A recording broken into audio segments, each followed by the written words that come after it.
Hello from the underground.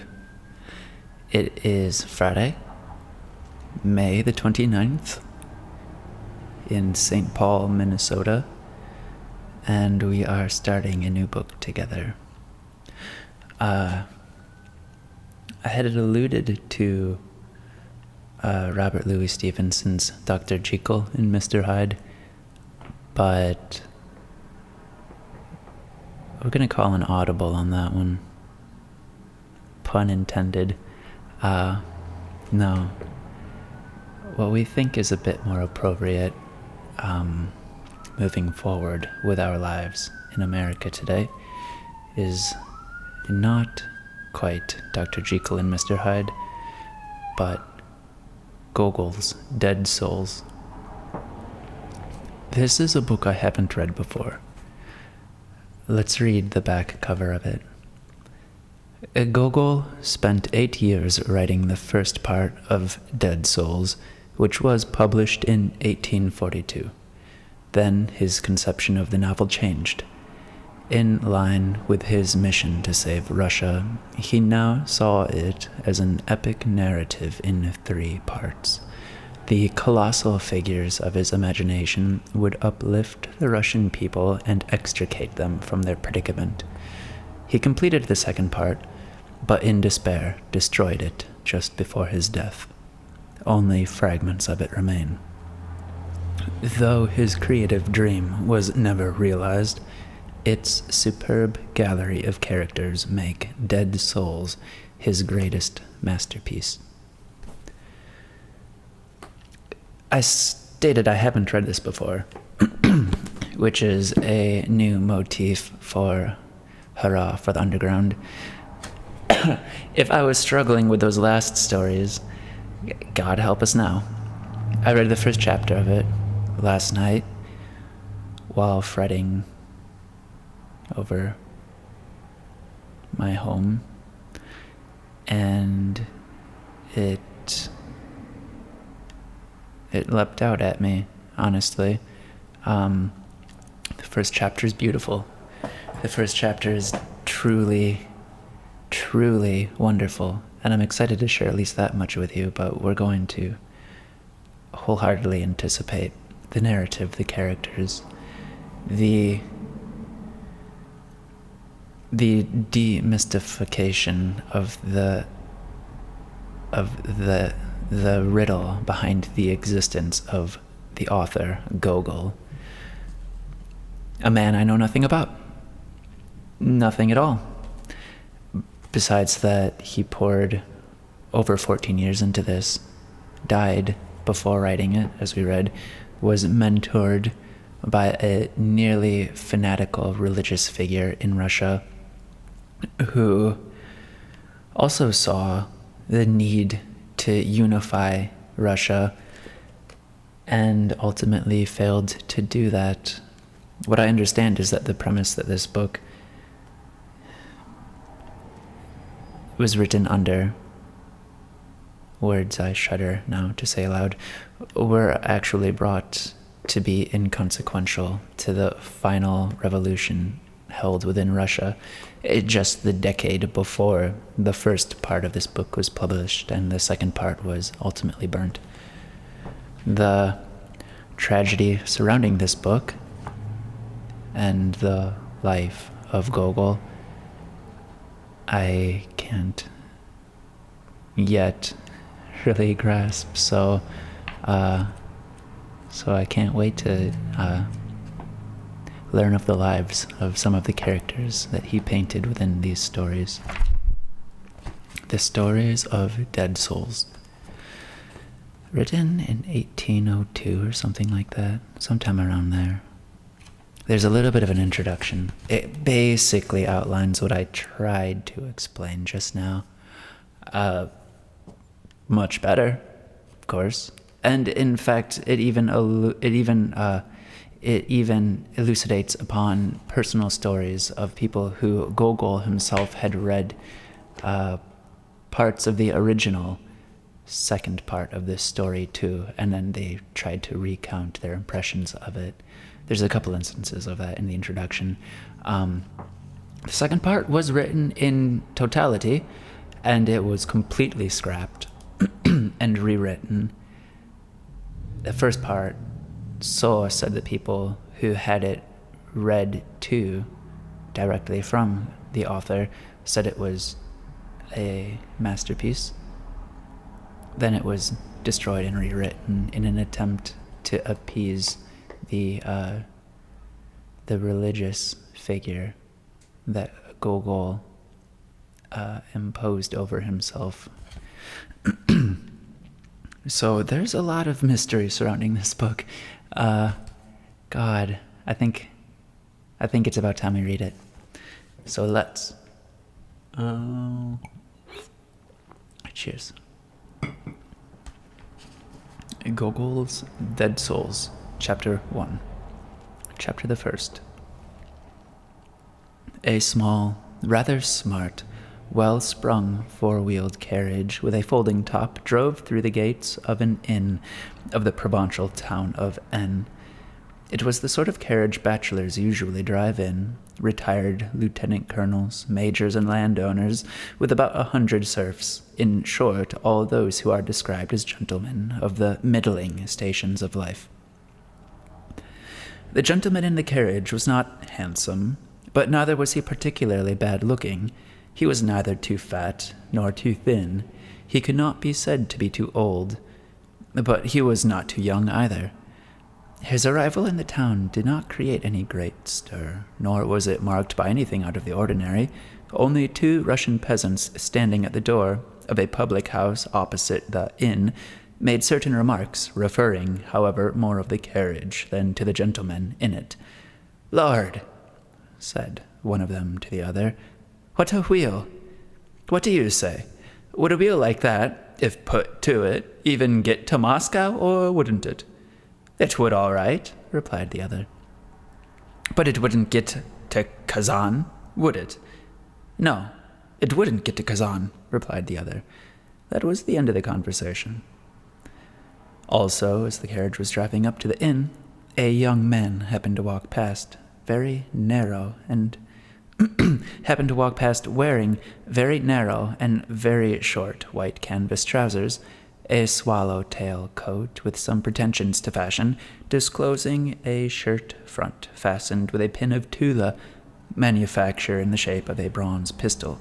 The young man turned round, took a look at the carriage, held on to his cap, which a gust of wind nearly blew off his head, and went on his way. When the carriage had driven into the courtyard, the gentleman was met by a servant of the inn, or a floorman, as waiters are called in Russian inns, who was so lively and restless that it was quite impossible to make out what sort of face he had. He came running out promptly, with a napkin in his hand, a long figure in a long cotton frock coat, the waist of which nearly reached the nape of his neck, tossed back his hair, and briskly conducted the traveler upstairs and along the whole length of a wooden galley to show him the room Providence had provided for him. The room was of the familiar sort, for the inn, too, was of the familiar sort, that is to say, the sort of inn that is to be found in all provincial towns, where for a couple of roubles a day travelers are given a quiet room with cockroaches peering out from every corner like prunes, and with a doorway always blocked up by a chest of drawers leading into the next room, occupied by a quiet, taciturn, but extremely inquisitive man who is interested in finding out all the facts about a new arrival. The facade of the inn corresponded entirely with its interior. It was very long and had 2 stories. A lower one was not faced with stucco, but had been left in small, dark red bricks, dirty-looking to begin with, but which had become even grimier from the boisterous changes of weather. The upper story was painted in the everlasting shade of yellow, and the basement was occupied by small shops selling horse collars, ropes, and ring-shaped rolls. In the corner room, or to put it more exactly, in the window of it, sat a man who sold hot, spicy honey drinks next to a red copper samovar. Some or so that from a distance one might think that there were 2 samovars in the window, were it not that one of the samovars had a beard like a beard as black as pitch. While the new arrival was inspecting his room, his things were brought in. First and foremost, a white leather trunk, a little the worse for wear, and showing signs that it was not the first time it had been on the road. The trunk was carried in by the driver Selifan, a shortish man in a sheepskin coat, and the gentleman's valet, Petrushka, a fellow of about 30, in a large, well-worn coat that had obviously belonged to his master, a fellow with a somewhat surly expression, very thick lips, and a big nose. After the trunk, a small mahogany box inlaid with silvers of Karelian birch was carried in, as well as boot trees and a roast chicken wrapped in blue paper. When all these things had been brought in, the driver Selifan went off to the stables to see to the horses, while the valet Petrushka began settling down in a small anteroom, a very dark cubbyhole into which he had already managed to take his overcoat, and with it a peculiar smell of his own, a smell which was also imparted to the sack in which he kept his various personal belongings, and which he took in after the coat. Against the wall of this cubby-hole he fixed up a narrow, 3-legged bedstead, covered it with something that looked like a mattress, squashed and flat like a pancake, and perhaps also as greasy as a pancake, which he had succeeded in wheedling out of the innkeeper. While the servants were busying themselves and putting everything in order, their master made his way into the public room. Every traveler has a very good idea of what these public rooms are like. The walls are always the same, and they are covered over with oil paint, grimy near the top from tobacco smoke, and shiny at the bottom from the backs of innumerable travelers, and more especially from the backs of the merchants of the district.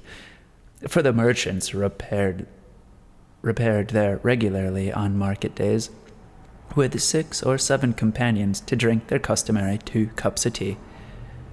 There was the same grimy ceiling, the same grimy chandeliers, with a multitude of pendant glass drops, vibrating and twinkling every time the waiter ran across the worn oilcloth, smartly brandishing a tray, with as large a number of teacups as there are birds on the seashore. The same oil paintings covered the whole of the wall. In short, everything was the same as everywhere else, the only difference being that a nymph in one of the pictures had such enormous breasts that the reader cannot possibly have seen anything like it before. Such freaks of nature, however, are to be found in some historical paintings brought to Russia, no one knows when, whence, or by whom, sometimes even by some of our rich noblemen, lovers of the arts, who bought them in Italy on the advice of the couriers who accompanied them on their travels. The gentleman took off his cap and unwrapped from his neck a woolen rainbow-colored scarf, such as wives are in the habit of knitting with their own hands for their husbands, furnishing them with suitable instructions on how they should wrap themselves up. Who provides them for bachelors, I'm afraid I cannot tell. Goodness only knows. I have never worn such scarves myself. Having unwound his scarf, the gentleman ordered dinner. While they were serving him with the various dishes one usually finds in all inns, such as cabbage soup with puff pasties, specially kept for travelers for weeks, brains with peas, sausages with cabbage, roast chicken, salted cucumbers, and the invariable sweet pastries, which are always there ready to be had. While all these things were being served, either warmed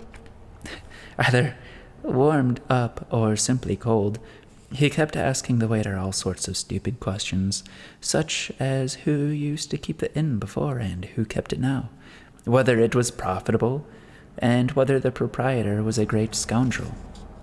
To which the waiter, as was customary, replied, "Ah, yes, sir, he is a great rogue." As in enlightened Europe, so also in enlightened Russia, there are nowadays many worthy men who cannot have a meal at an inn without having a chat with a waiter, and sometimes even having a good laugh at his expense.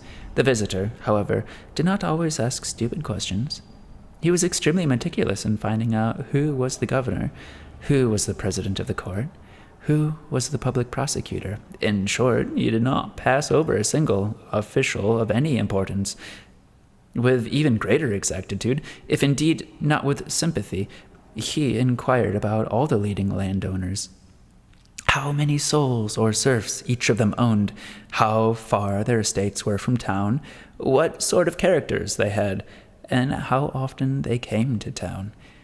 He made very careful inquiries about the state of the district, whether there had been any illness in the province, any epidemics, any sort of deadly fevers, smallpox and the like, and he did it all in great detail, and with a preciseness that betrayed more than mere curiosity. There was something solid in the gentleman's manners, and he blew his nose extremely loudly.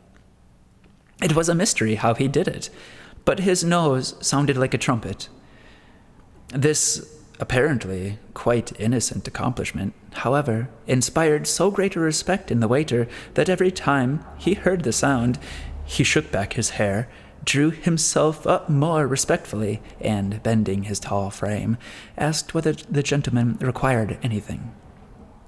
After dinner, the gentleman had a cup of tea and sat down on the sofa, propping his back against a cushion which in Russian inns is stuffed not with a soft wool, but something extremely like bricks or cobblestones.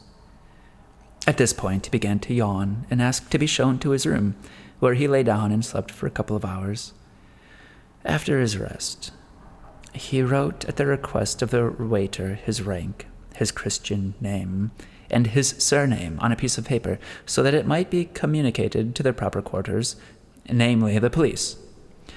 As he went downstairs, the waiter read laboriously the following words on a piece of paper: Collegiate Counselor Pavel Ivanovich Chichikov. Pavel Ivanovich Chichikov, landowner, traveling on private business. While the waiter was still reading the note, syllable by syllable, Pavel Ivanovich Chichikov set himself off on a sightseeing tour of the town, with which he apparently was satisfied, for he found that it was in no way inferior to other provincial towns. The yellow paint on the brick houses hit you in the eye, while the wooden houses were of a more modest dark gray. The houses were of 1, 2, and 1.5 stories, with the everlasting mezzanine which provincial architects consider to be very beautiful. In some places these houses seem lost in the midst of a street as wide as a field, and with interminable wooden fences. In others they were huddled together, and it was there that a more lively and bustling traffic of people could be observed.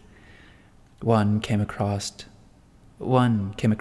shop signboards with ring-shaped rolls or boots on them, almost washed away by the rain, and others with painted blue trousers and the name of some Warsaw tailor. In one place there was a shop with ordinary and service caps, and a signboard inscribed Vasily Fyodorov, foreigner. In another, a signboard showing a billiard table with 2 players in frock coats, such as worn on the stage by extras who make their appearance in the last act. The billiard player was depicted taking aim with the cues, their arms slightly twisted and drawn back, and their legs askew, as if they had just executed an entrenchant in the air. Beneath all this was written, "To the saloon." Here and there, stalls were set out simply in the streets with nuts, soap, and treacle cakes that looked like soap, and somewhere else an eating place with a signboard on which was painted a big fish with a fork stuck in it. More often, though, one caught sight of a grimy, two-headed imperial eagle, which has since been replaced by the laconic inscription, "Public House." The roadway was everywhere in bad repair. He also looked into the town park, which consisted of some spindly trees which had not taken root properly, and which were propped up from below by triangular supports very beautifully painted with green oil paint. However, though these trees were no higher than reeds, the local newspaper, reporting some public feat, declared that, thanks to the solicitude of our mayor, our town has been adored with a park of spreading, shady trees, providing coolness on a hot, sunny day. And that it was very touching to observe how the hearts of the citizens were throbbing in an excess of gratitude and pouring out floods of tears in recognition of the great service rendered them by our town governor. Having questioned a policeman in great detail, which was the shortest way to the cathedral, to the government offices, and to the house of the governor of the province, Chichikov went to have a look at the river which flowed beneath the center of the town. On the way, he tore off a playbill nailed to a post, intending to read it more carefully on returning home, looked intently at a lady of attractive appearance, who was walking along the wooden pavement, followed by a boy in army uniform with a bundle in his hand, and once more casting a glance over it all, as though wishing to make sure that he would remember where everything was situated, and went back to the inn and straight to his room, slightly assisted up the staircase by the waiter.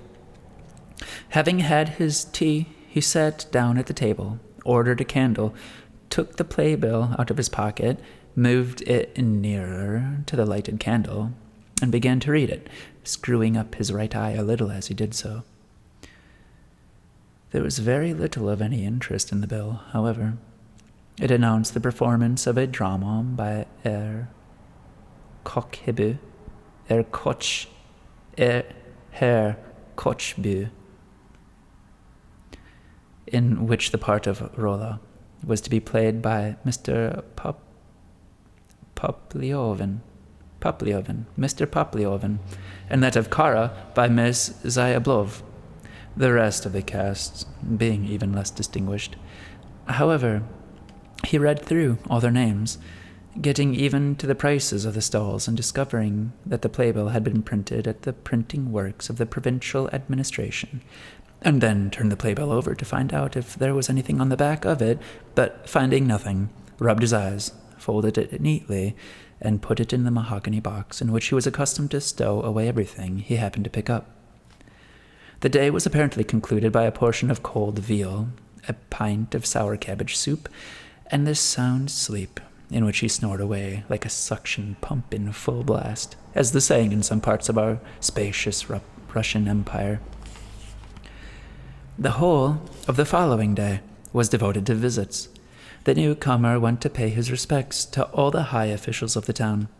He paid a call on the governor, who was, as it turned out, like Chichikov, neither fat nor thin, and he wore the Order of St. Anne round his neck, and it was even rumored that he had been recommended for the Order of St. Stanislav. He was, however, a good fellow, and sometimes even did embroidery on tulle. Chichikov next called on the vice-governor, then paid a visit to the public prosecutor, the president of the court, the chief of police, the liquor tax contractor, and the superintendent of the government factories. I am sorry to say it is a little difficult to remember the mighty ones of the world. Suffice it to say that Chichikov displayed quite an extraordinary activity in paying visits. He even paid his respects to the inspector of the health department and the town architect. Then he sat a long time in his carriage, trying to remember whom else he might visit. But there were no more civil servants left in the town. In his talks with these potentates, he showed great skill in flattering each of them in turn. To the governor, he hinted somewhat casually that to enter the province was like entering paradise, that the roads were everywhere as smooth as velvet, and that governments which appointed such wise dignitaries were worthy of the highest praise. To the chief of police, he said something very flattering about the policemen in the town. And in his talks with the vice-governor and the president of the court, who were still only state councilors, he twice said by mistake, "Your Excellency," which was greatly to their liking. As a consequence of this, the governor invited him that same evening to a party, and the other civil servants, for their part, also invited him, one to dinner, another to a game of Boston, and a third to tea. The newcomer apparently avoided saying anything a great deal about himself.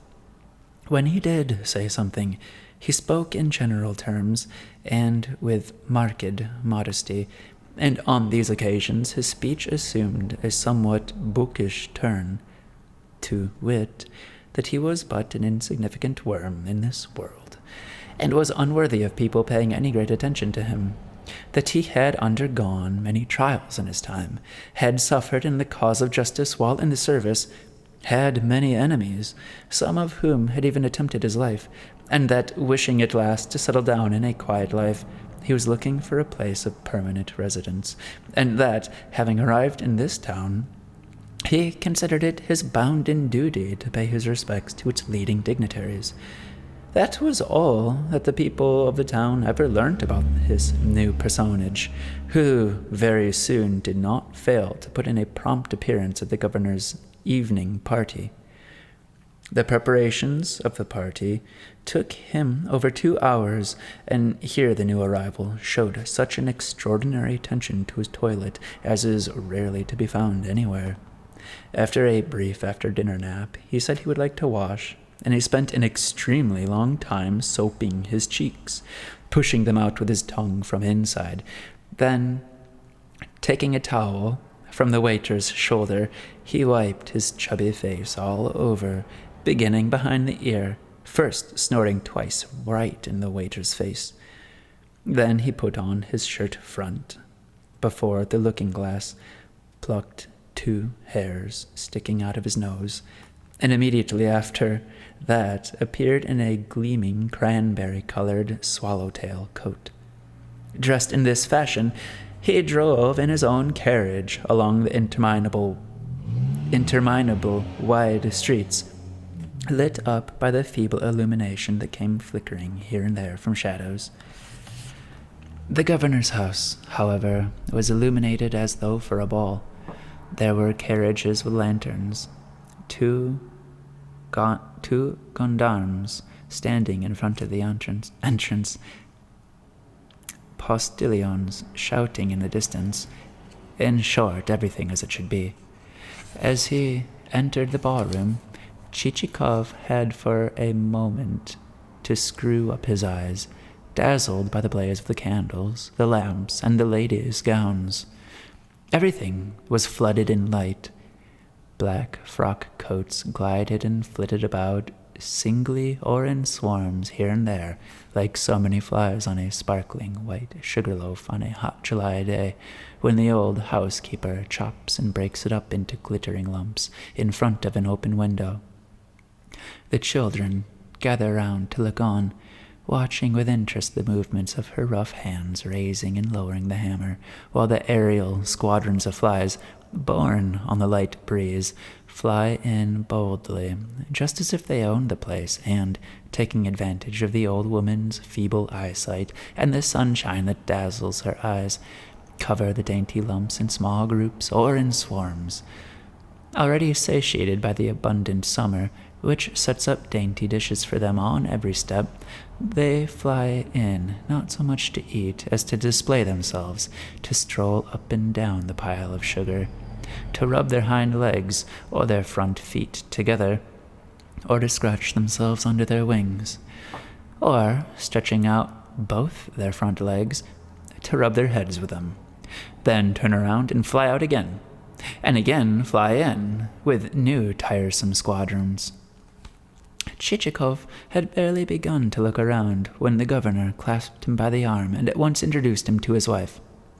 The new arrival did not discredit himself there, either. He paid her some compliment, which was most becoming of a man of middle age whose rank was neither too high nor too low. When the couples of dancers had taken up their positions and pressed themselves back against the wall, he put his hands behind his back and looked at them very attentively for a minute or two. Many ladies were very fashionably dressed. Others were dressed in what the good Lord had thought fit to send to a provincial town. The men here, as everywhere, were of two kinds. The thin ones kept dancing attendance on the ladies. Some of them, indeed, were difficult to distinguish from Petersburg dandies. They had the same kind of carefully and tastefully combed whiskers, or the same good-looking and very smoothly shaven oval faces. They sat down beside the ladies in the same casual way, spoke French, and made the ladies laugh, just like the gentlemen in Petersburg. And the other kind of men were either fat, or, like Chichikov, neither too fat nor too thin. These, unlike the others, looked askance at the ladies and stepped out of their way, merely looking around to see whether the governor's servants were getting the green card table ready for whist. Their faces were full and round. Some of them had warts, and some were even pockmarked. They did not wear their hair either in quiffs or in curls or in the devil-take-it manner, as the French say. Their hair was either closely cropped or plastered down, and their features were rather rounded and rugged.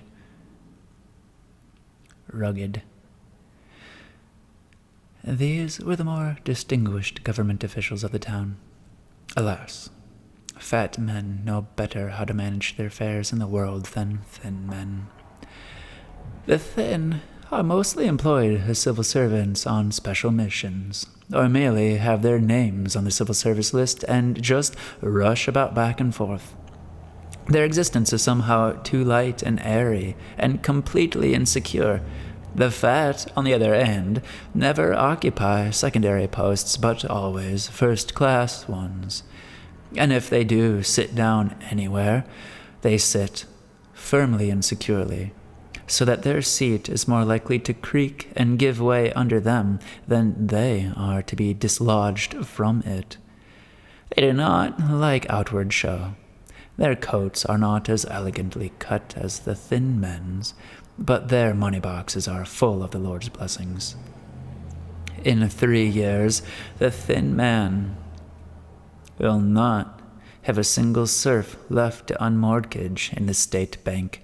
The fat one, on the other hand, has no worries whatever, and before you know where you are, he has a house somewhere at the end of town purchased in his wife's name, and at the other end of town, another house, and a small estate near the town. Then, later, a big estate with acre upon acre of forest and arable land.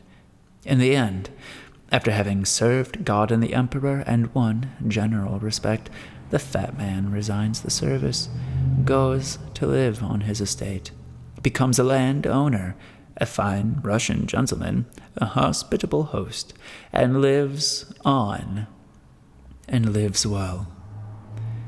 After him, as is the Russian custom, his thin heirs make short work of their father's income. Chichikov, as a matter of fact, was occupied with almost the same kind of reflections as he scrutinized the company, and, in consequence, he at last joined the fat ones, among whom he found almost all the familiar faces, the public prosecutor with his very black, thick eyebrows, and with his left eye that kept winking slightly, as if to say, "Come along, old man. Let's go into the next room, where I shall tell you a thing or two." A serious and taciturn man withal. The postmaster, a short man, but a wit and a philosopher. The president of the court, a most reasonable and amiable gentleman, all of whom greeted Chichikov as an old acquaintance, to which he responded by bowing a little to one side, though no less amiable for that. It was here that he made the acquaintance of Manilov, a most obliging and courteous landowner, and Sobakovitch, Sobakovich, a somewhat clumsy-looking landowner, who as soon as he was introduced to him, trod on his foot, saying, "I beg your pardon." It was at this point that they thrust a card for whist into his hand, which he accepted with the same polite bow. They sat down at the card table and did not rise till supper was served. All talk came completely to an end, as always happens when people become engrossed in some sensible occupation. Although the postmaster was an extremely talkative person, he too assumed a thoughtful expression as soon as he picked up his cards, and, covering his lower lip with his upper one, he remained like that all through the game. When he played a court card, he struck the table violently with his hand, saying, "If it were a queen, be off with you, you old priest's wife, and if it were a king, be off with you, tombow peasant." The president of the court kept saying, "And I've got him by the mustache, and I've got her by the mustache." Sometimes, as the cards were flung down on the table, the players would give utterances to such expressions as, "Oh, hang it all, I've got nothing else, diamonds it is," or simply an exclamation such as, "Hearts, heartache, spades," or "spadefuls, spade a little lady," or simply "speedy," names with which they had christened the different suits among themselves. At the end of the game they argued, as is usual, rather noisily. Our newly arrived visitor joined in the arguments, but somehow extremely skillfully, so that everyone realized that, though arguing, he was arguing agreeably. He never said, "You led," but "You were so good as to lead," or "I had the honor to beat you too," and more in a similar vein.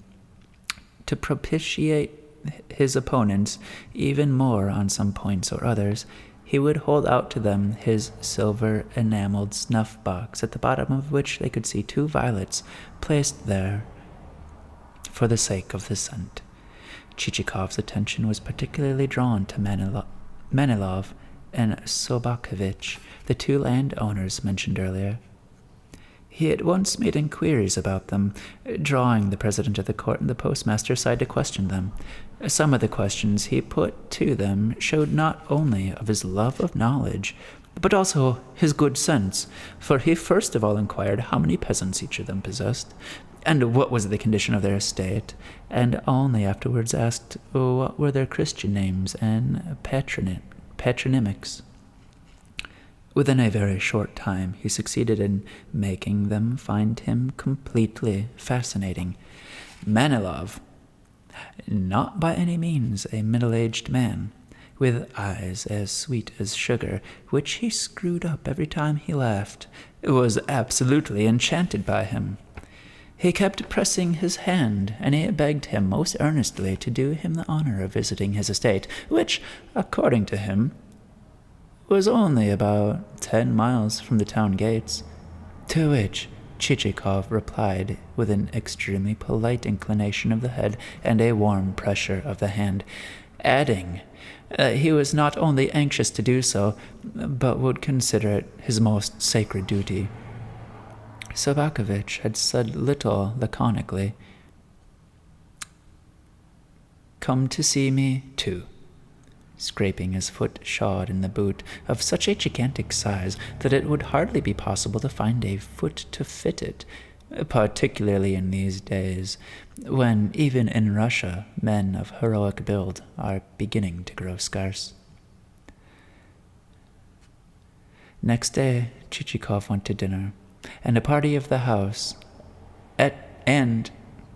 Next day, Chichikov went to dinner and a party at the house of the chief of police, where after dinner at 3 o'clock in the afternoon they sat down to whist and played till 2 o'clock in the morning. It was there, incidentally, that he made the acquaintance of Nozdryov, a landowner of some 30 years of age, a sprightly, happy-go-lucky fellow who proceeded to address him familiarly after the first few words. "Nozdryov, was on most familiar terms also with the chief of police and the public prosecutor, that when they sat down to play for high stakes, both the chief of police and the public prosecutor watched his tricks most closely and scrutinized almost every card he played. Chichikov spent the following evening with the president of the court, who received all his guests, including 2 ladies, in his rather soiled dressing gown. Then he spent the evening at the vice-governor's, attended a big dinner at the liquor tax contractor's, and a small dinner at the public prosecutor's, which was, however, just as good as, if not better than, the large one. He was also present at a buffet lunch given by the mayor after morning mass, which, too, was the equal of dinner. In short, he had not spent a single hour at his room at the inn, and he went there only to sleep. The newcomer, somehow or other, was never at a loss, and showed himself to be an experienced man of the world. Whatever the conversation was about, he was always able to keep up with it. If they were discussing stud farms, he talked about stud farms. If they were talking about pedigree dogs, he was able to make very sensible observations on that subject too. If they discussed some investigation conducted by the Provincial Treasury Department, he showed that he was not uninformed about legal jiggery-pockery either. If there was some argument about billiards, he knew all there was to know about the game of billiards too. If virtue was discussed, he spoke very eloquently about virtue too, and even with tears in his eyes. If the question of distillation of vodka was raised, he knew all there was to know about the art of distilling spirits. If the conversation turned on customs and excise officers, he delivered himself of so authoritative an opinion as though he had himself been a customs and excise officer. But the remarkable thing was that he could invest all this with a certain air of gravity, that he knew how to conduct himself with the utmost decorum. He spoke neither too loudly nor too softly, but just as one should. In short, whichever way you looked at it, he was a man of the utmost respectability and honesty. All the civil servants were pleased at the arrival of the newcomer. The governor gave it as his opinion that he was a right-thinking person. The public prosecutor said that he was a sensible fellow. The colonel of gendarmes said that he was a fellow of learning. The president of the court that he was a well-informed and honorable man. The chief of police that he was an honorable and amiable man. The wife of the chief of police that he was a most courteous and most well-mannered person. Even Sobakevich, who very rarely said anything good of anyone, said on his return, rather late from town, to his scraggy wife, after undressing and getting into bed beside her, "I spent the evening at the governor's, dear, and dined with the chief of police, and made the acquaintance of Pavel Ivanovich Chichikov, a collegiate councillor, a most agreeable man." To which his wife replied, and gave him a shove with her foot. Such was the opinion, extremely flattering to the new arrival, that was formed of Chichikov in the town, and it persisted till the moment when an odd peculiarity of his and an undertaking, or as they say in the provinces, a proper how-do-you-do, of which the reader will soon learn more, threw almost the whole town into a state of utter perplexity. Chapter the 2nd.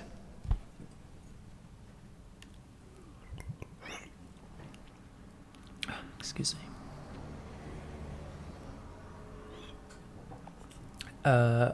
Good stuff, eh? Ginger turmeric. Anti-inflammatories of very high order. I mean, you gotta take a lot of it, but that's what they're for. Anyway, chapter the 2nd. The newly arrived gentleman had been in town for over a week, driving about to evening parties and dinners, and having, as they say, a very pleasant time. At last he decided to extend his visits out of town, and, as he had promised, pay a call on the landowners Manilov and Sabakovich. He had perhaps another more important reason for this, a much more serious matter, something that was nearer to his heart. But the reader will learn about all this gradually and in good time, if only he has the patience to read through this very long story. Excuse me. Which will assume greater and much vaster dimensions as it nears its end, which crowns all. Salifon, the driver, had been given orders to harness the horses to the familiar carriage earlier in the morning. Petrushka was told to stay at the inn and keep an eye on the rooms and the trunk. This is perhaps the best place to acquaint the reader with the two house serfs of our heroes, although, of course, they are far from prominent characters and are what might be called secondary or even tertiary characters, although the plot and the mainspring of the poem have little to do with them, and perhaps only here and there touch upon them and concern them but slightly. The author, nevertheless, likes to be extremely circumstantial in everything, and even in this particular matter, and, though a Russian, he wishes to be as precise as a German. This will not take up too much time or space, however, and there is little more to add to what the reader already knows. That is to say, that Petrushka used to walk about in a rather roomy brown coat, which used to belong to his master, and, as is usual with people of his calling, had a big nose and thick lips. He was more taciturn than talkative by nature. He even had a noble urge for enlightenment, that is to say, for reading books, without bothering too much about their contents. It made no difference to him whether it was a tale about the adventures of love-lorn swain, or simply a primer or a prayer book. He read everything with equal attention. If someone had slipped a book of chemistry to him, he would not have refused it. He liked not so much what he read as the reading itself, or as to put it more precisely, the process of reading. The fact that the letters... Wait a tick. That's it. The process of reading. The fact that the letters were always forming a word, which sometimes meant the devil only knew what. The reading was mostly done in a recumbent position in the anteroom, on the bed, and on the mattress, which, as a result, became as flat and thin as a wafer. Apart from his passion for reading, he had two more peculiarities, which formed two other of his characteristic traits. He slept without undressing, just as he was in the same coat, and he always carried about with him a peculiar atmosphere, a smell of his own, which recalled the stale air of a stuffy room, so that it was quite enough for him to fix up his bed somewhere, even in a room which had not been lived in before, and to bring his overcoat and belongings there, and for it to appear as if people had been living there for a dozen years. Chichikov, being an extremely particular, and in some respects even fastidious person, could not help making a wry face as he inhaled the air in the morning, while his nose was still unaccustomed to it, and, shaking his head, used to say, "Goodness only knows what's the matter with you, my dear fellow. You're sweating, aren't you? I wish you'd go to baths once in a while." To which Petrushka made no answer, but tried to busy himself at once with one thing or another. He either went to brush his master's coat, which was hanging on a nail, or simply tried to tidy up something in the room. What was he thinking while he was silent? Perhaps he was saying to himself, "You're a fine one, too. Aren't you tired of repeating one and the same thing 100 times? God knows. It is hard to tell what a house serf is thinking when his master is telling him off. This is all that can be said of Petrushka for a start. The driver, Selifan, was quite a different sort of man, but knowing from experience how loath his readers are to strike up an acquaintance with persons of the lower order, the author feels rather ashamed to take up so much of his time with them. A Russian, I am afraid, is like that. He has a passionate desire to bolster up his own importance by striking up an acquaintance with anyone who is at least one rank above him, and a nodding acquaintance with a count or a prince, or is much more important to him than the most intimate relationships with people of his own class. The author, in fact, is a little apprehensive for his hero, who is only a collegiate counselor, that is to say, a civil servant of the 6th grade. Court counselors or civil servants of the 7th grade may perhaps strike up the acquaintance with him, but those who have already attained the 4th or 3rd grade, that is to say, the rank of general, those may, if he is lucky, cast upon him one of those contemptuous glances a man proudly casts at everything that grovels at his feet, or, if he is not so lucky, pass by him with indifference that cannot but have a devastating effect upon the author. But however regrettable that may be, we have to return to our hero. And so, having given all the necessary orders the night before, he woke up very early in the morning. He washed, rubbed himself down from head to foot with a wet sponge, which he did only on Sundays. And that day happened to be a Sunday, and shaved himself so that his cheeks were as smooth and shiny as satin. He then put on his gleaming cranberry-colored swallowtail coat and his overcoat lined with bearskin, descended the staircase, supported now on one side and then the other by the waiter, and got into his carriage. The carriage thundered out of the gates of the inn and into the street. A passing priest took off his hat, while several street urchins in dirty shirts held out their hands, crying, "Spare a copper for an orphan, sir." Noticing that one of them was trying hard to sneak a ride on the footboard, the driver took a crack at him with his whip, and went away the carriage. Away went the carriage, bumping over the cobblestones. It was not without relief that the black and white striped toll-gate barrier was seen looming in the distance, for it was a sign that, like any other instrument of torture, the cobble roadway was coming to an end.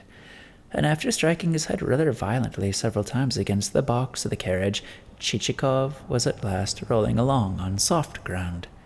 No sooner did the town disappear in the distance than all sort of stuff and rubbish began to pass quickly before our hero's eyes on either side of the road, as is only to be expected in the country.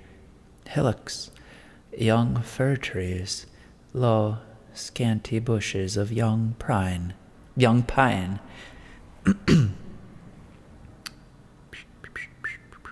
God. Young pine, charred trunks of old pine trees, wild heather, and such like trash. They drove past villages consisting of one long, straight street. Their buildings resembled old stacks of timber, covered over with gray roofs, the carved wood ornaments under them looking like embroidered towels. As usual, a few peasants in their sheepskin coats sat gaping on benches in front of the gates. Peasant women with fat faces and tightly bound bosoms were looking out of the upper windows. Out of the lower ones a calf stared, or a pig thrust out his blind snout. In short, the scenes were familiar enough. Having driven past the 10th milestone, Chichikov remembered that according to Manilov, the village should be somewhere near. But the 11th milestone flew past, and still there was no sign of the village, and if two peasants had not happened to pass by the road, they would scarcely have gotten on the right track. asked how far the village Zemanalekov asked how far the village Zamanilovka was. The peasants took off their cap, and one of them, with a wedge-shaped beard, who was more intelligent, replied, "You mean Manilovka, and not Zamanilovka, don't you, sir?" "Very well. Manilovka. Manilovka. Well, sir, you drives on for another mile, and you comes to it. I mean, sir, it's there on the right." "The right," Selifan repeated. "The right," said the peasant. "That will be the road to Manilovka, sir." "There's no such place as Zamanilovka. That's what it's called, sir. I mean, the name is Manilovka. There's no Zamanilovka to be found hereabouts. You'll see a house up there, sir, on top of a hill. A brick house it is, 2-storied house." "That's the manor house, sir. I mean, the house where the gentleman himself lives." "Well, sir, that's Manilovka. But there's no Zamanilovka here at all. There's never been such a place here, sir." They drove off in search of Manilovka. After driving for about 1.5 miles, they came to a country road on the right, but even after driving for another 2 or 3 miles, there was no sign of a 2-storied brick house. Then Chichikov remembered that if a friend invites you to visit him in the country 10 miles away, it turns out to be a good 20 miles at least. The village of Manilovka could not boast of being a beauty spot. The landowner's house was situated in an exposed position, that is to say, on a height exposed to all the winds that might chance to blow. The slope of the hill on which it stood was covered with a lawn. On the lawn were scattered, English fashion, 2 or 3 flower beds with lilac bushes and yellow acacia, 5 or 6 birch trees in small clumps raised here and there scanty fine leaved tops, and there scanty fine leaved tops. Under 2 of them a summer house could be seen, with a flat green cupola, pale blue wooden pillars, and an inscription, "The Temple of Solitary Meditation." A little lower down was a pond, overgrown with weeds, which, however, was nothing unusual in the English gardens of Russian landowners. At the foot of this eminence, and partly along the slope itself, dark patches of nondescript wooden peasant cottages were visible, and for some mysterious reason our hero began at once to count them, and he counted more than 200 of them. Nowhere among them was there any growing tree or vegetation of any kind. There was nothing but timber to be seen anywhere. The scene was enlivened by 2 peasant women, who, hitching up their skirts picturesquely and tucking them up on all sides, were wading up to the knees in the pond, dragging by 2 wooden poles a torn net in which could be seen 2 entangled crawfish and a glistening roach. The peasant women were apparently quarreling and having words about something or other. A pine wood of depressingly bluish color showed up darkly on one side in the distance, even if the weather itself seemed to be perfectly in keeping with the scene. The day was neither bright nor overcast, but of a light gray hue, such as one sees only in the old uniforms of garrison soldiers, an army pacific enough, though not altogether sober on Sundays. To complete the picture, a cock, the harbinger of changeable weather, crowed very lustily, though his head was picked almost to the very brain by the beak of other cocks because of his well-known philandering habits, and even flapped his wings, which were as ragged as old mast-mats. Ragged as old bast-mats. As he drove up to the courtyard, Chichikov caught sight of the master of the house himself standing at the front step, wearing a green shaloon coat and holding his hand to his forehead like a shield over his eyes to get a better view of the approaching carriage. The nearer the carriage drew up to the front steps, the merrier his eyes grew and the broader his smile. "Pavel Ivanovitch!" he cried at last when Chichikov got out of the carriage. "So you have remembered us at last." The two friends kissed each other warmly, and Manilov conducted his visitor into the house. Though the time during which they will be passing through the hall, the anteroom, and the dining room is somewhat brief, we shall do our best to make use of it to say a few words about the master of the house. But at this point, the author must confess that such an undertaking is very difficult. It is far easier to depict characters on a grander scale. There, all you have to do is fling a handful of paints at the canvas, black, burning grays, beetling browns, and furrowed forehead, a black or fiery scarlet cloak thrown over his shoulder, and the portrait is finished. But these are all gentlemen of whom there are a great many in the world, and who are very much like one another in appearance, and yet when you look at them the more closely, you discover that they possess a great number of the most elusive peculiarities.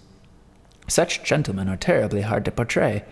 In cases like these, you must concentrate all your attention before you can force all the subtle and almost invisible traits to disclose themselves to you, and gradually you have to train your eye. Already, experts in this science of uncovering the secret places of the heart to penetrate more deeply. God alone could say what Manilov's character was like. There is a type of man who is described a so-and-so, neither one thing nor the other, neither fish, flesh, nor a good red herring, as the saying is. Perhaps Manilov should be included in that company. In appearance, he was an impressive-looking man. His features were rather pleasant. But this pleasantness, one could not help feeling, had too much sugar in it. In his manners and turns of speech, there was something that seemed to be asking ingratiatingly for favors and friendship. He smiled seductively. He had fair hair, and his eyes were light blue. During the first minute of conversation with him, you could not help saying, "What a kind and pleasant person." During the following minute, you would say nothing. And during the third, you would say, "Damned if I can make him out." And you would get away from him as far as you could, for if not, you would be bored to death. You would never hear a single stimulating or even arrogant word from him, such as you might hear from almost anyone if you touched on a subject that concerned him deeply. Everyone has his own craze. One is crazy about borzoi dogs.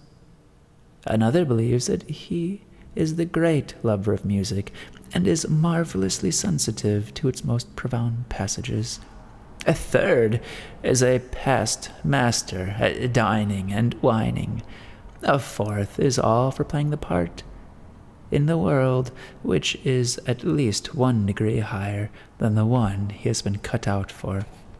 A fifth, whose desires are more limited, dreams about going walking on the promenade with an aide-de-camp of the emperor to show off to his friends, acquaintances, and strangers too. A sixth had been blessed with a hand that feels an irresistible desire to turn down the corner of an ace of diamonds, or a 2 and so double his stake, while the hand of a seventh simply itches to put something right somewhere, and to get within striking distance of a station master or a coachman. In short, Every man has his own idiosyncrasies, but Manilov had nothing. At home, he spoke very little, and was mostly pondering and thinking, and what he was thinking about, the Lord only knows. It could not be said that he was busy with the management of his estate. Indeed, he never drove out into the fields, and the estate seemed to be carrying on by itself, somehow.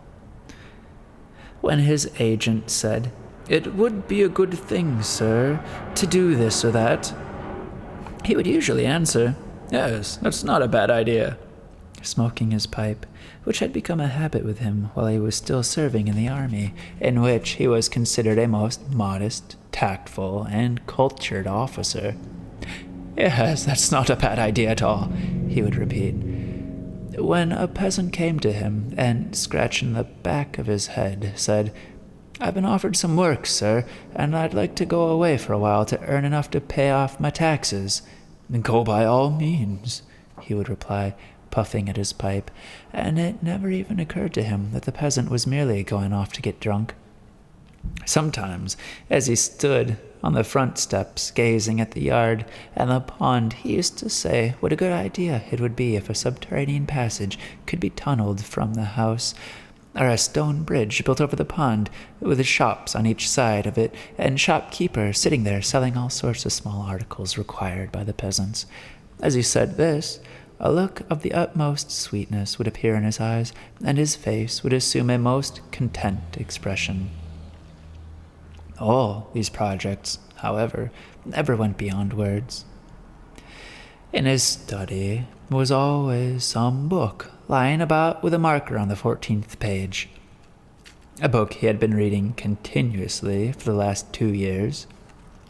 In his house, there was always something lacking.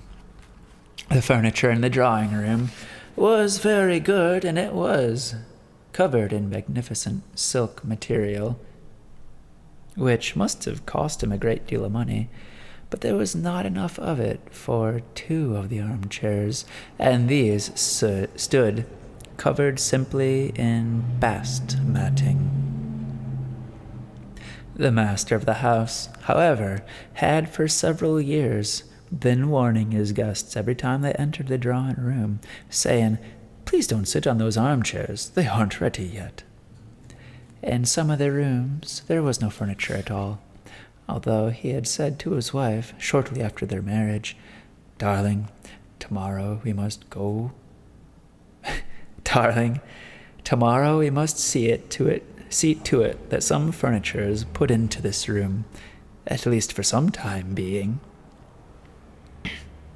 In the evening, a very magnificent candlestick of dark bronze, with the 3 graces and a magnificent mother-of-pearl shield, was put on the table, and next to it was a set of plain brass cripple of the candlestick, lame, lopsided, and covered all over in tallow.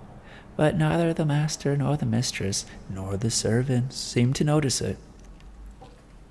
His wife, still, they were perfectly happy with one another. In spite of the fact that they had been married for over 8 years, they would still offer each other either a piece of apple or a sweet or a nut, and say, in touchingly tender voices, expressing the deepest affections, "Open your little mouth, darling, and let me pop this in." It goes without saying that the little mouth was opened very gracefully on such an occasion. They always used to plan surprises for each other's birthdays, such as a bead case or a toothbrush. And very often, as they sat on the sofa, for no apparent reason at all, he would suddenly put down his pipe and she her needlework, if, that is, she happened to have it in her hands at the time, and they would imprint such long and languishing kiss upon each other's lips that one might easily have smoked a small cigar while it lasted. In short, they were what is called happy. Of course, it might have been pointed out that there were many other things to be done in the house besides exchanging prolonged kisses and planning surprises, and a great number of questions could well be asked. Why, for instance, were the meals in the kitchen prepared so foolishly and haphazardly? Why was the pantry practically empty?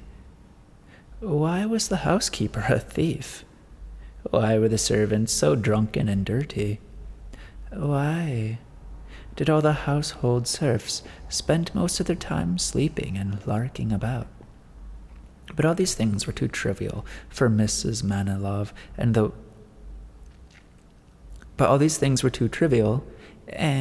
Mrs. Manilov was too well brought up. As we all know, a good education is to be obtained in young ladies' boarding schools, and, as we all know, in young ladies' boarding schools, 3 principal subjects constituted the foundation of all human virtues: the French language, indispensable for the happiness of family life; the pianoforte, to provide agreeable moments for husbands; and, finally, domestic science proper, such as the knitting of purses and other surprises. However, there have been all sorts of improvements and changes in methods, especially in modern times. All this depends largely on the good sense and the abilities of the principals of the ladies' boarding schools. In some boarding schools, therefore, excuse me.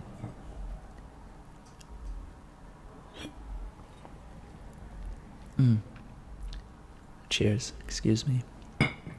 In some boarding schools, therefore, they begin with the piano and follow it up with the French language and then domestic sciences. In others, they start with domestic sciences, that is, the knitting of surprises, and follow it up with French language and finally with the piano. There are all sorts of methods. One might perhaps make the further observation that Mrs. Manilov, but I must confess I'm very much afraid talking about ladies. And besides, it is time I return to the heroes, who have been standing for several minutes before the drawing-room door, each entreating the other to pass through first. "Don't worry about me," Chichikov kept saying. "After you, sir." No, after you, sir," Manilov kept saying, pointing to the door. "You are the guest, sir." "Why, no," Chichikov kept saying. "After you, sir. Please, don't put yourself out on my account." "I'm very sorry, sir, but I cannot possibly permit such a charming and cultured guest to follow me." "Why, cultured? Please, sir, after you." "No, after you, sir." "But why, sir?" "Well, just because, sir," Manislov said with an agreeable smile. At last the two friends went through the door sideways, squeezing each other a little. "Allow me to introduce my wife," Manilov said. "Darling, this is Mr. Chichikov." Chichikov, indeed, caught sight of a lady whom he had completely failed to notice while exchanging bows with Manilov in the doorway. She was quite good-looking and was becomingly dressed. She wore a well-fitted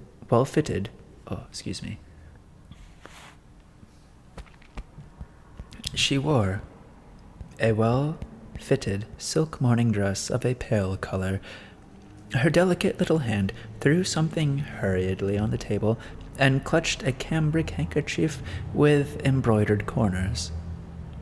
She got up from the sofa on which she was sitting.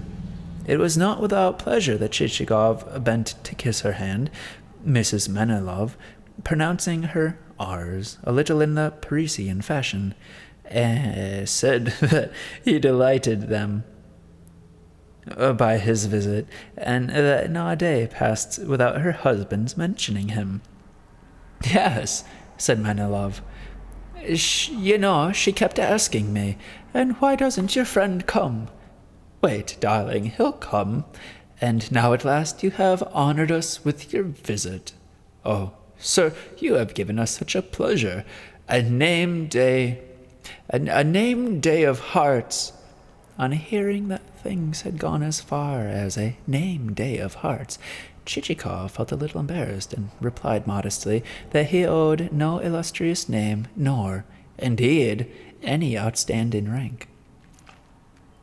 "You have everything," Manilov interrupted, with the same engaging smile. "You've got everything and even more." "And how did you like our town?" Mrs. Manilov said. "Have you passed your time agreeably there?" "It's a very excellent town, ma'am," Chichikov replied. "A magnificent town, and I've spent a most agreeable time. Our society there is most affable." "And how did you find our governor?" said Mrs. Manilov. "Don't you think he is a most estimable and most obliging person?" added Mr. Manilov. "Perfectly true," said Chichikov. "A most estimable person. And how admirably he performs his duties. How well he understands them. I wish more people were like him. How well he receives people, you know, and how considerate he is of everything he does," Manilov added with a smile, almost closing his eyes with delight, like a tom-cat who is being gently stroked behind the ears. "A most courteous and agreeable person," Chichikov went on. "And how clever he is with his hands! I could never have imagined it. How excellently he embroiders all sorts of patterns. He showed me a purse he made. Not every lady could have embroidered it so beautifully." "And the vice-governor," said Manilov, again screwing up his eyes a little. "Don't you think he is a most charming person?" "A most worthy man," replied Chichikov. "And pray, what do you think of our chief of police? A very agreeable person, isn't he? A most agreeable person, and what an intelligent, well-read man. We played whist at his house with the public prosecutor and the president of the court till the small hours. A most worthy man. Well," Mrs. Manilov added, "what's your opinion of the wife of the chief of police? A most charming woman, isn't she?" "Oh, she is one of the most worthiest women I have ever known," replied Chichikov. After that, they did not omit to mention the president of the court and the postmaster, and in this way ran through the names of almost all the civil servants in town, who all turned out to be most worthy persons. "Did you spend all your time in the country?" Chichikov at last put the question to them in his turn. "Mostly in the country," replied Manilov. "Sometimes, however, we go to town, chiefly in order to be in the company of cultured people. One gets out of touch with things, you know, if one lives shut up all the time." "That's true, quite true," said Chichikov. "Of course," went on Manilov, "it would be quite a different matter if one had nice neighbors. I mean, if there was someone with whom one could, as it were, have a chat about the importance of being polite to people, the importance of good manners, or follow the development of, well, some science so as to stir up the mind a little, something to make you aspire to some high ideal." At this point, he was about to give expression to something else, but noticed he had let his tongue run away with him. He just waved his hand vaguely in the air and went on. "Then, of course, the country and solitude would have many charms. But I'm sorry to say there's absolutely no one. All we can do is read The Son of Fatherland occasionally." Chichikov agreed with this entirely, adding that there was nothing more agreeable than to live in solitude, enjoy the spectacle of nature, and to read some book occasionally. "But you know," Manilov added, "all the same, if you have no friend with whom you can share—" "Oh, that's true. That's perfectly true," Chichikov interrupted him. What are all the treasures of the world then? Not money, but good company, a wise man has said. And you know, sir, said Manilov with an expression that was not merely sweet, but cloyingly sweet, like the medicine a clever society doctor has sweetened unmercifully in the hope of pleasing his patient. Then you feel a sort of, as it were, spiritual enjoyment. I mean, just as now, when chance has given me the happiness, if I may say so, sir, the supreme happiness of chatting with you and enjoying your agreeable conversation. Good Lord, sir, what agreeable conversation do you mean? I'm an insignificant person and nothing more, replied Chichikov. Oh, sir, do let me be frank with you. I'd gladly give half of all I possess for a few only of your excellent qualities. On the contrary, sir, for my part I would consider it a greatest. It's hard to say what point this mutual effusion of feelings between these two friends might have reached, had not the servant entered to announce that dinner was served. Please, sir. Please, sir, said Manilov, you must excuse us for dinner. You must excuse us if our dinner is not the sort of dinner that is served in great houses and in capital cities. We're just ordinary Russian cabbage soup, but we offer it in all sincerity. Please. Here they again argued for some time as to who should go in first, and at last Chichikov went sideways into the dining room. Two boys, Manilov's sons, were already in the dining room. They were of an age when children were allowed to sit at table, but still on high chairs. Their tutor, who bowed constantly and with a smile, was standing beside them. The mistress of the house sat down behind the soup tureen. The guest was placed between her host and hostess, and the servant tied napkins around the children's necks. "What charming children," said Chichikov, glancing at them. "How old are they?" "The older is 8, and the younger was 6 only yesterday," said Mrs. Manilov. "Temistocles," said Manilov, turning to the older boy, who was trying to free his chin from the napkin which the servant had fastened round it. Chichikov raised a brow slightly when he heard this partly Greek name, to which for some unknown reason Manilov had attached the suffix "us," but at once tried to regain his normal expression. At this point, the teacher concentrated all his attention on Temistocles.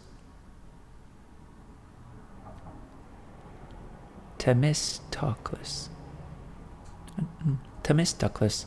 and looked if he would jump straight into his eyes. But at last was completely reassured, and nodded his head when Temistocles said, "Peri." "And which is our finest city?" Manilov asked again. The tutor concentrated all his attention on his pupil. "Petersburg," replied Temistocles. "And what other?" "Moscow," replied Temistocles. "What a clever little boy." Chichikov commented aloud. "Really," he went on, turning to Manilov and his wife with a certain air of astonishment, "such knowledge at a tender age! Let me tell you, this child shows great abilities." "Oh, you don't know him yet," replied Manilov. "You can't imagine what a bright little fellow he is. Now the younger one, Alcides, is not so quick. But this one, if he comes across anything, a small insect or a beetle, his little eyes light up at once. He runs after it and starts observing it immediately. I intend him for the diplomatic service.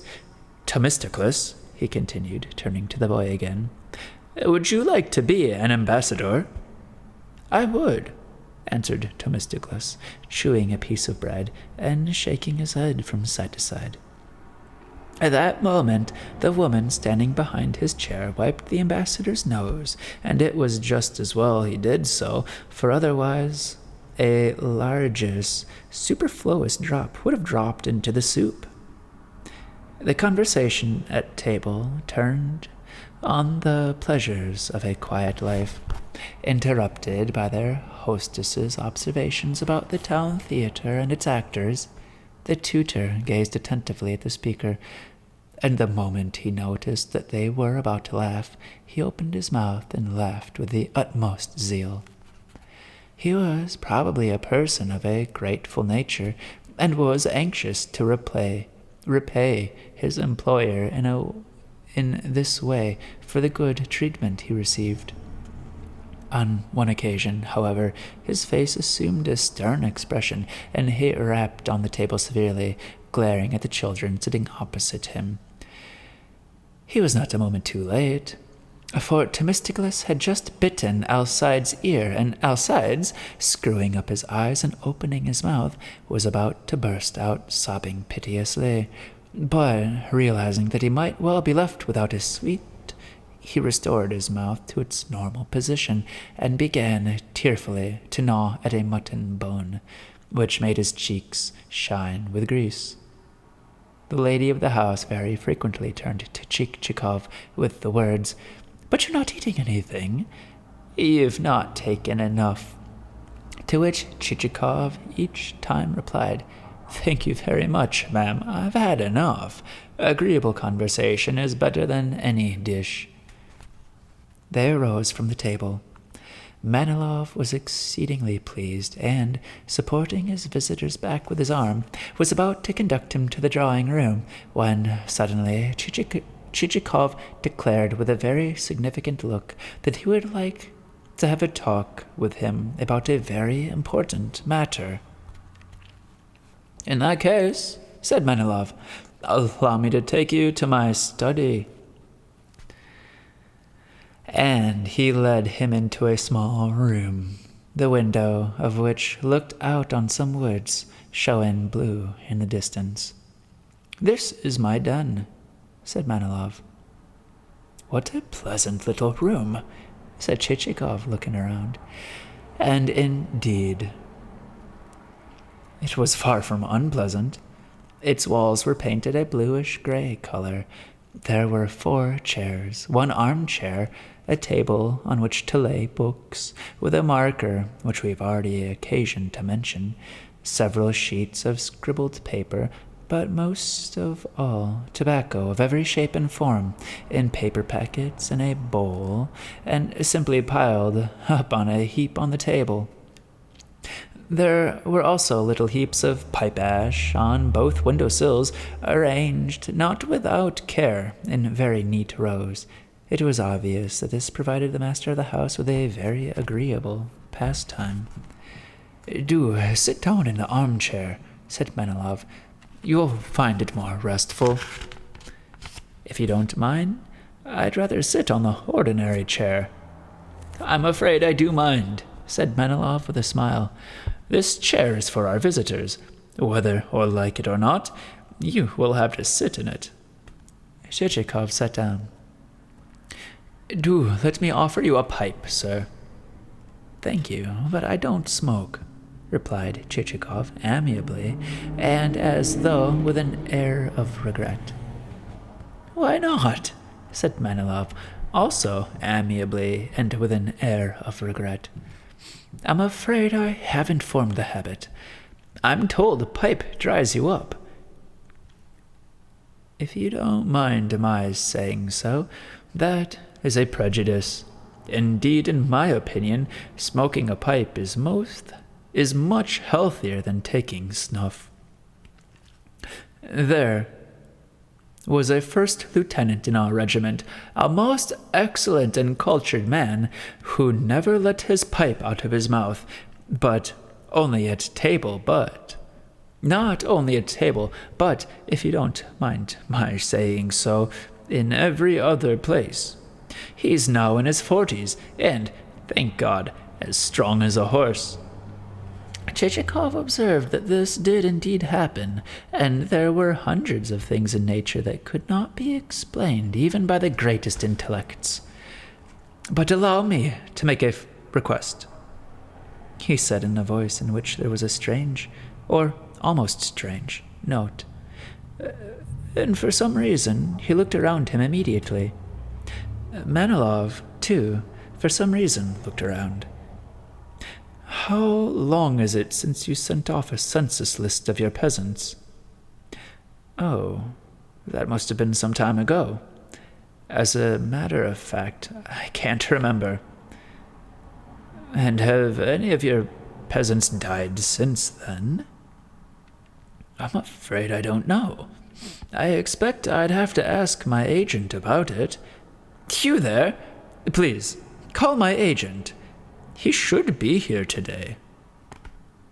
An agent appeared.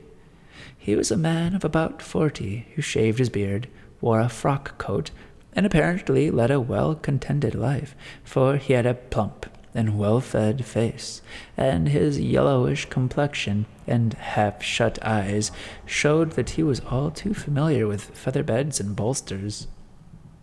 One could see at once that he had followed his calling as a landowner's agent do.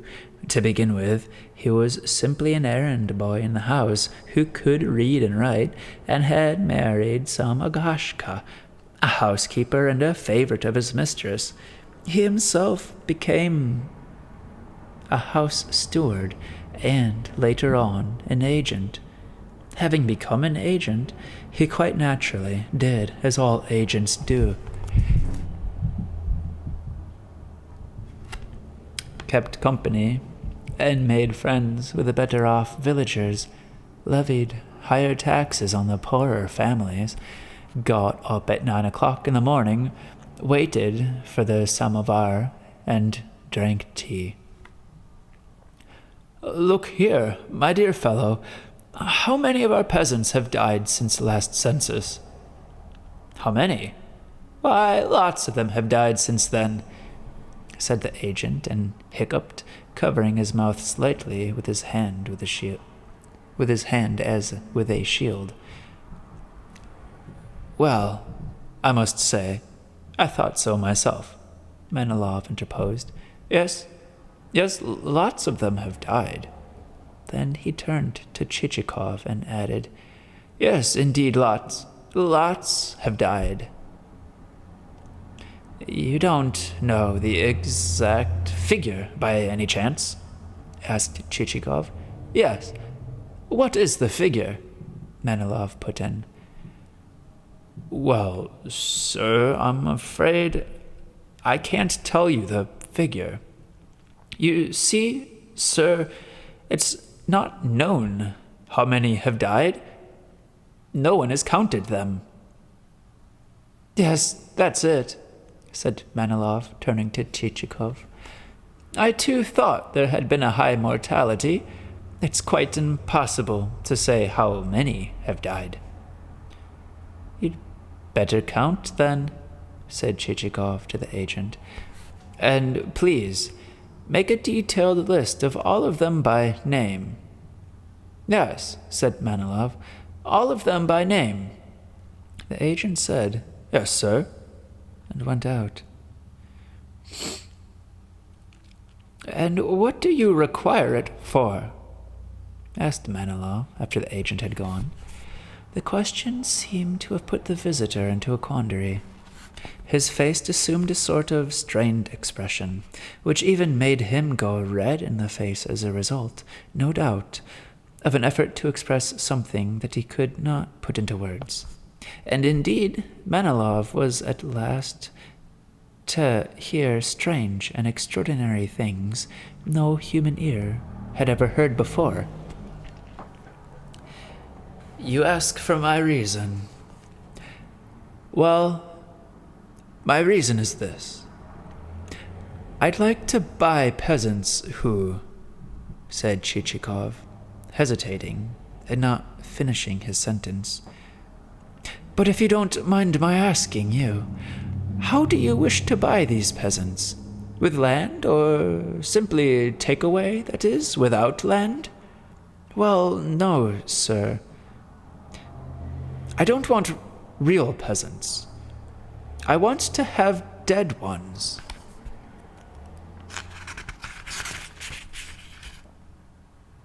I beg your pardon. I'm sorry. I'm a little hard of hearing. I thought I heard you say something rather odd. You see, I'd like to acquire dead souls who are still registered as living on the census, said Chichikov. Manilov dropped his pipe with a long mouthpiece on the floor and remained standing with a gaping mouth for several minutes. Excuse me.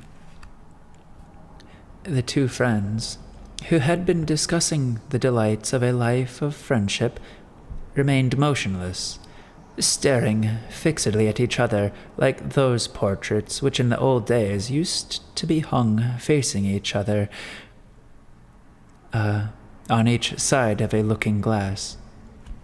At last, Manilov picked up his pipe and glanced at Chichikov's face from below to see if there was not some ironic smile on his lips, to make sure he had not been pulling his leg, but he could not see anything of the sort. On the contrary, if anything, Chichikov's face looked graver than usual. Then he wondered whether his visitor had by any chance taken leave of his senses, and looked at him intently in some alarm. But the visitor's eyes were perfectly clear. There was no sign of any wild, restless fire in them, such as flashes in the eyes of a madman. Everything about him was respectable and in perfect order. However hard Manilov tried to think what to do and how to behave, he could think of nothing better than to blow out a thin spiral of smoke still left in his mouth. And so, I should like to know whether you could transfer such peasants to me, peasants who are not alive in reality, but who are still alive legally. Could you cede them to me, or transfer them to me in any way that seems best to you? But Manilov was so confused and embarrassed that he just stared at him. I right in thinking, observed Chichikov, that you find my proposal a little difficult. Me? No, it isn't that, said Manilov. But I can't quite grasp it. I'm sorry, I haven't, of course, had such a brilliant education as you, which, if I might say so, can be observed in your every gesture. I haven't the high art of expressing myself. Perhaps in what you've just said there's some hidden meaning. Perhaps you've just put it like that for the sake of saying something original? No, Chichikov put in. Of course not. I meant exactly what I said. That is to say, the peasants who are really dead. Manilov was completely dumbfounded. He felt he had to do something, to ask some question, but what question goodness only knew. He ended, finally, by blowing out some more smoke, but this time not from his mouth, but through his nostrils. Well, said Chichikov, if there aren't any obstacles, we might, with God's help, set about drawing up a deed for purchase. A deed of purchase for dead souls? Oh, no, said Chichikov. "We shall put down that they are living, and indeed it is stated in the census list. You see, it's my practice never to depart from the letter of the law, though I've had to suffer for it in the service. Duty is sacred in my eyes. The law, sir, I'm speechless when confronted with the law." These last words appealed to Manilov, but he could still not make head or tail of what it was about, and instead of an answer, he began sucking on his pipe so violently that at last it started wheezing like a bassoon. It seemed as if he wished to extract from it an opinion about such an incredible business, but the pipe only wheezed and nothing more. "You're not having any doubts about it, are you?" "Good heavens, no. I'm not saying that I have questions or anything against you, that I'm blaming you for anything. But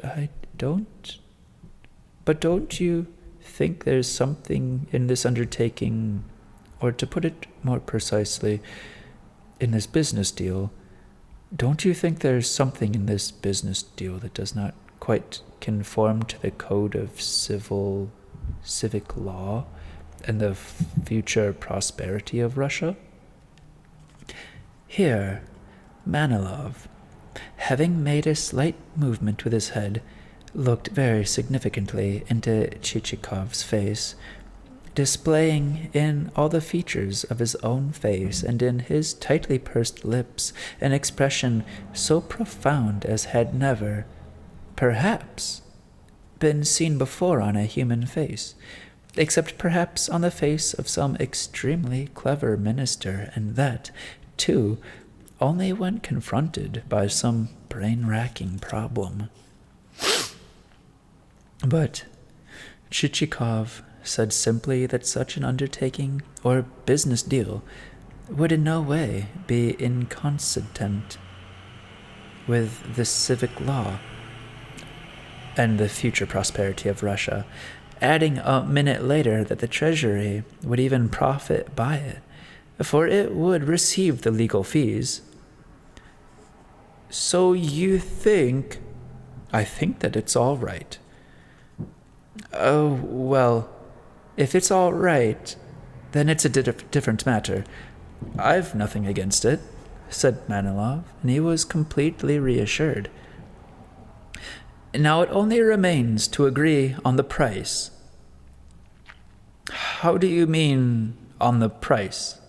Manilov said again, and he paused. "You don't think I'll accept money for souls who, in a certain sense, have ended their earthly existence? If such a fantastic wish had entered your head, I'm quite willing, for my part, to let you have them without a penny, and I'll pay the costs of the dead and purchase myself." The chronicler of these events would feel greatly deserving of reproof if he failed to state that the visitor was overcome with delight at the words uttered by Manilov. Sober and sensible as he was, he had to force himself not to skip about like a goat, which, as we all know, happens only in moments of violent outbursts of joy. He turned around so rapidly in his armchair that the woolen material covering his cushion split open. Manilov himself stared at him in some perplexity. Overcome with gratitude, he gave utterance to so many expressions of thanks that Manilov felt embarrassed, blushed all over, shook his head depreciatingly, and at last declared that it was absolutely nothing, that he merely wished to give him some proof of his heartfelt sympathy, of the magnetism of souls, while the souls of the dead peasants were, in a way, absolutely worthless. "Worthless? Not at all," said Chichikov, pressing his hand. At this point, a very deep sigh escaped him. It looked as if he were just in the right mood for heartfelt effusions, and it was not without emotion and expression that he finally uttered the following words. If only you knew the great service you have rendered by these seemingly worthless souls to a man without kith and kin. Yes, indeed, what have I not suffered? Like some bark tossed by tempestuous seas. What oppressions, what persecutions have I not experienced? What sorrow have I not endured, and for what? Why, for doing what is right, for having a clear conscience, for stretching out a helping hand to the helpless widow and the poor orphan. At this point, he even wiped away a tear with a handkerchief. Manilov was deeply touched. The two friends pressed each other's hands for a long time, and gazing in silence into each other's eyes, in which tears were stirring.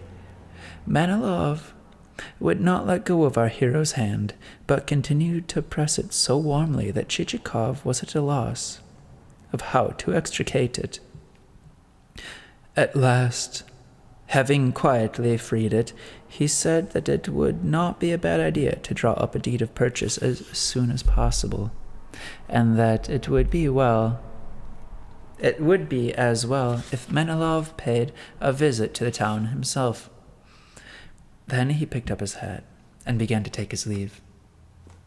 "Good heavens, you're not going already?"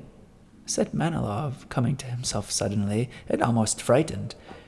At that moment, Mrs. Manilov walked into the study. "Please, darling," said Manilov with a somewhat pitiful air, "Mr. Chichikov is leaving us."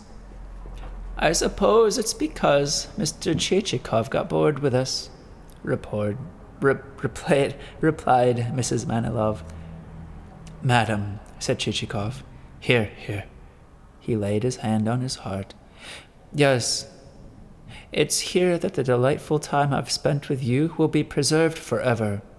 And believe me, I can't think of any greater happiness than to live with you, if not in the same house, at least in the closest vicinity."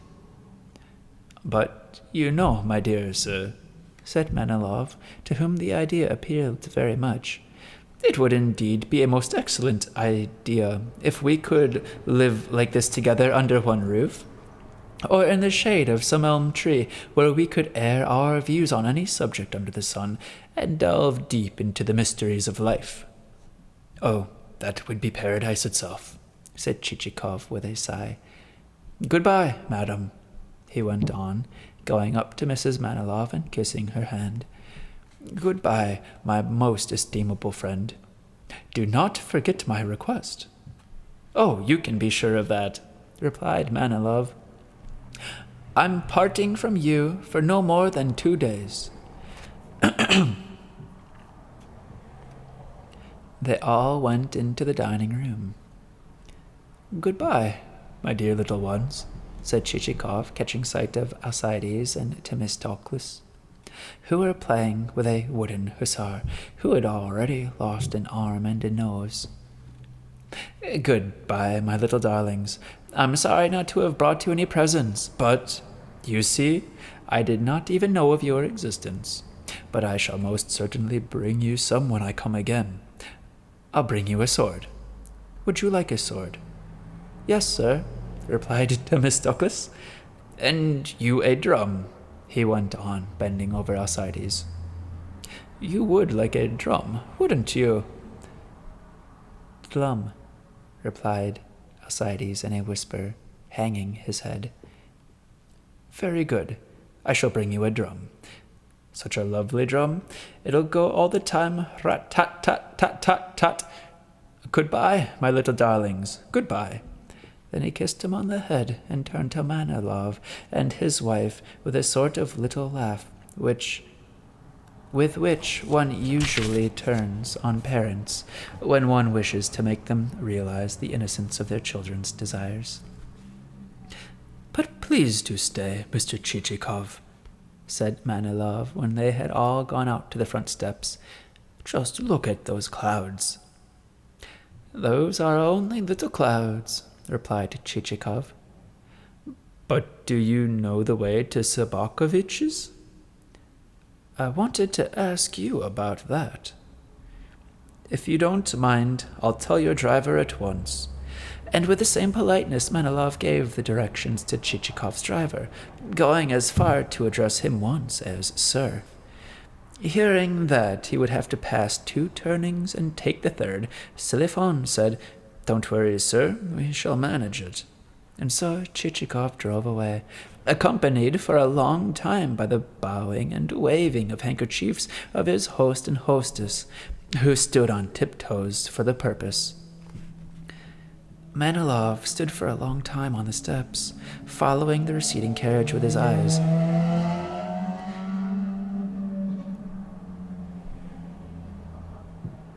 And when it could no longer be seen, he was still standing there, puffing at his pipe.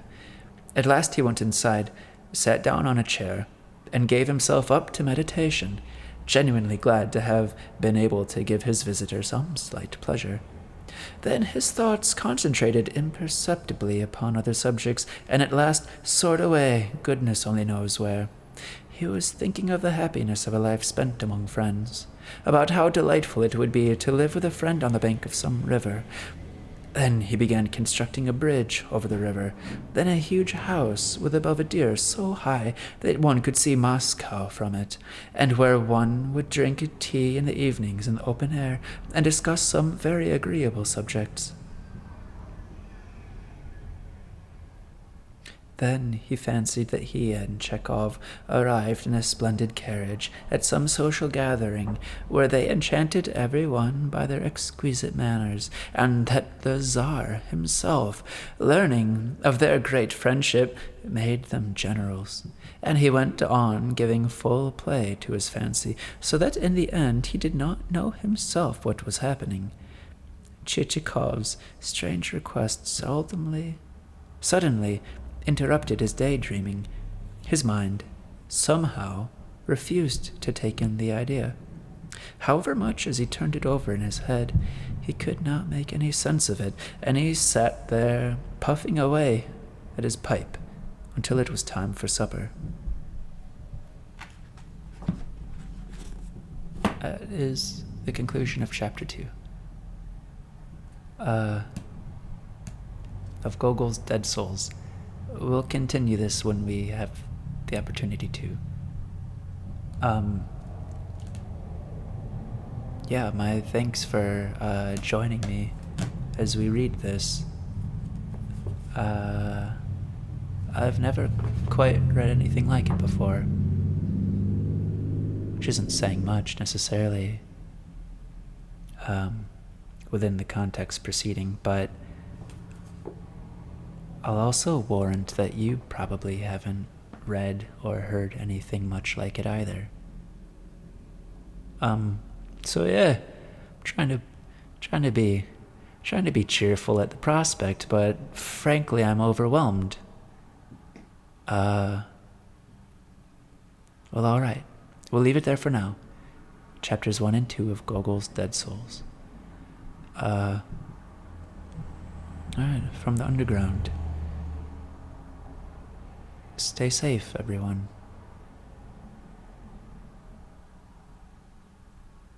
Yeah.